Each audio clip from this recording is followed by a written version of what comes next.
past months, let's say 12 months, and three things are happening. And that brought me a big question about what will happen to the recruitment marketing and also the job advertisement, right? And you saw Monster Career Builder went down, gone. Okay. Right. And then the second thing is about LinkedIn, Indeed, right? And they increase their price extremely high. Okay. So, and they know their inventory is precious. Okay. So, and they keep increasing the price and make people feel it's a very unaffordable now. And the third thing, the OpenAI said, yeah, we will enter into the job market, right? The job platform. So those are three things all combined together. So I want to hear your opinion and your thought about what will happen to the recruitment marketing, to the job advertisement, and job platform in general.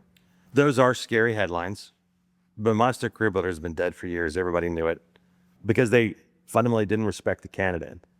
When you start going to a career builder for years and you didn't get good jobs, didn't get good candidates, the only reason people were spending money is they got used to spending money. You write a check every month, you never think about it. I blame the client. The career builder's dead because the clients never made him change. So that's going to happen. And it's okay that those eventually disappear, but it does then come down to respect. It's why Indeed's trying so hard not to do that, because they're terrified, because Monster was the first, and then Career Builder, and then Indeed, what comes next. The LinkedIn and Indeed price, I do think that there's an absolute cash grab. They realize there's it's sinking demographics across the world. There's less workers for the jobs that are available. There's just a lot of issues with that. They're increasing prices, but they're playing two different games. LinkedIn is playing Microsoft's game. Their president just got to a new division. They're all about enterprise software. Anybody thinks there's anything about that just doesn't understand how Microsoft functions. They're about extracting value for the enterprise. Indeed is an actual job board, a recruitment marketplace, so they call themselves. And they're trying to make sure they remain relevant. They're still the biggest source for job boards. They still do a good job. The problem is when you ask too much of it. And smaller job boards will get niche and really good. But when a company says, no, I need 2,000 of these, and they go, no, here's 100 for you. Some companies doing really well that are Vivian. Vivian's expanding and doing great.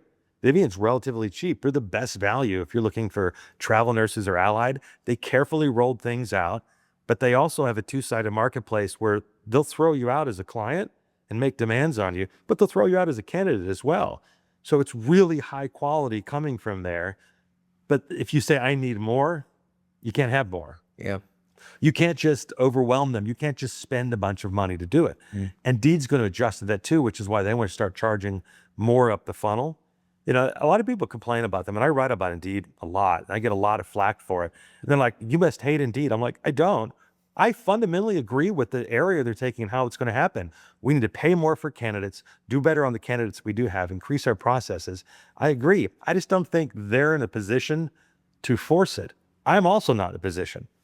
I'm not to force it. I can't tell clients you're doing things wrong.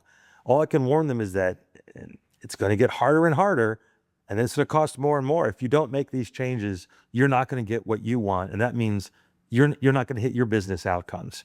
And there's some really good TA leaders that are good at that. Like Jim D'Amico's one, where he said, instead of saying, here's my budget, here's the number of hires, he goes, if we don't solve this problem, you won't make this much money.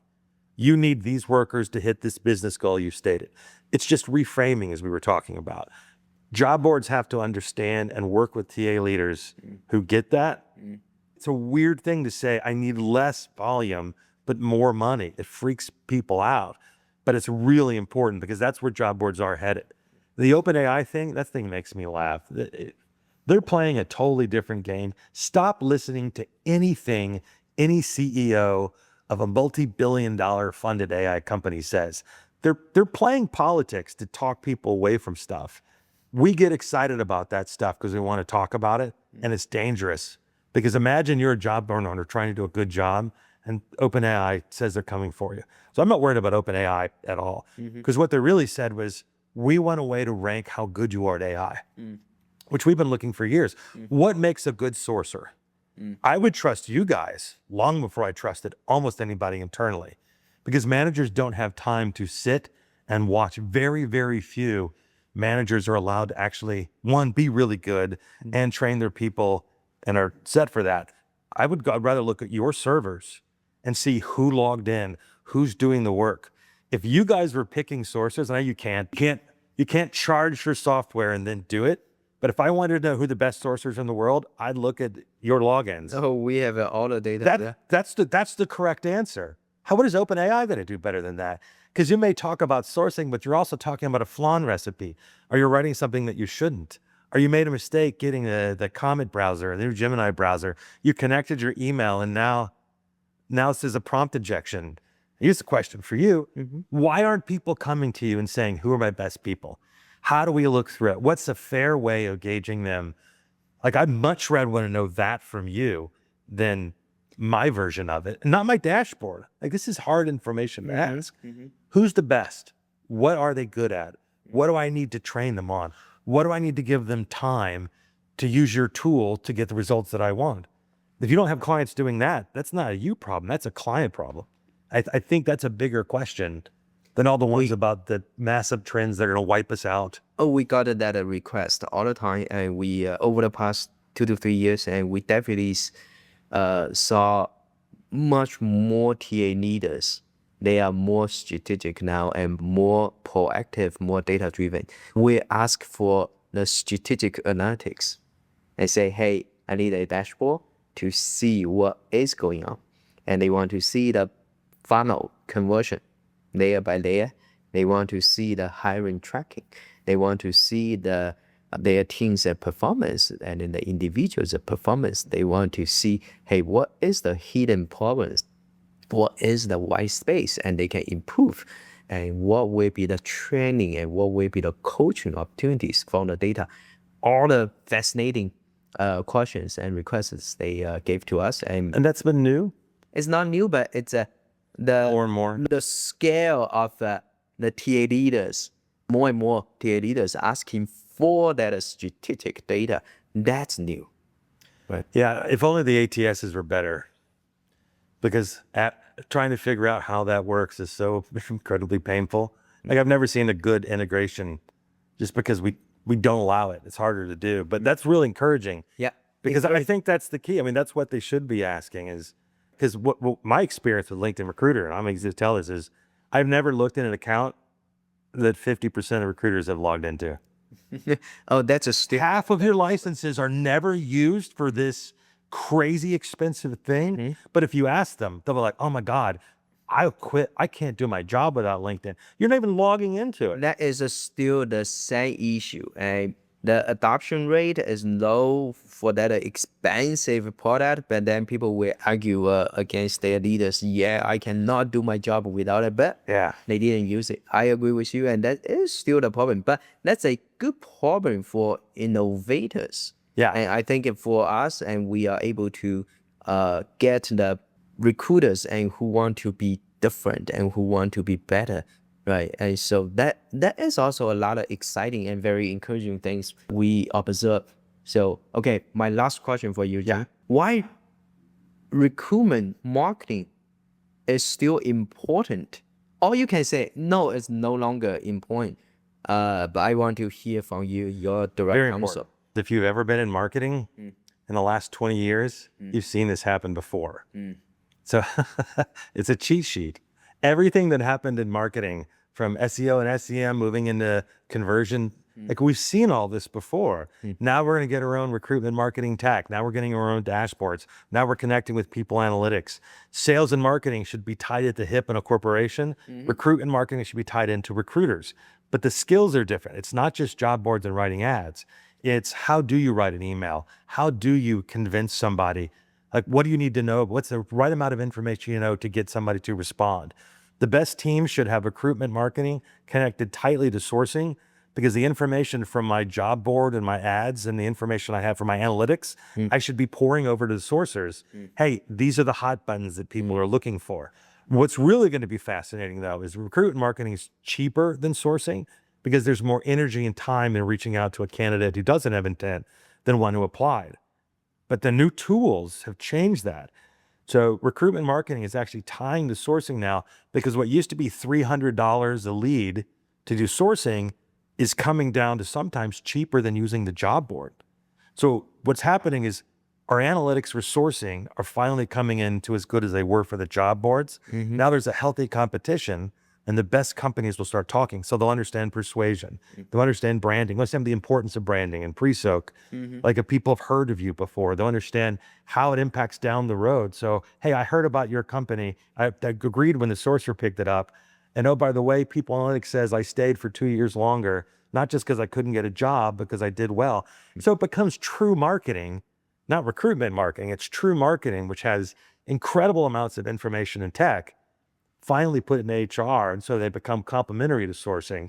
Sourcing becomes more sales and prospecting. That's very exciting. We know what it is. Yep. It's an easy 10 years for us, but we have to understand it, accept it, and then train the leaders that this is coming. The tech and the trends, that's easy for us. We'll become great friends. We'll just have to convince the managers and the executives, hey, we already have the playbook for you. So this is something also very fascinating new observations I want to share with you. So the sourcing and recruitment marketing, and in the sales world, it's SDR and marketing.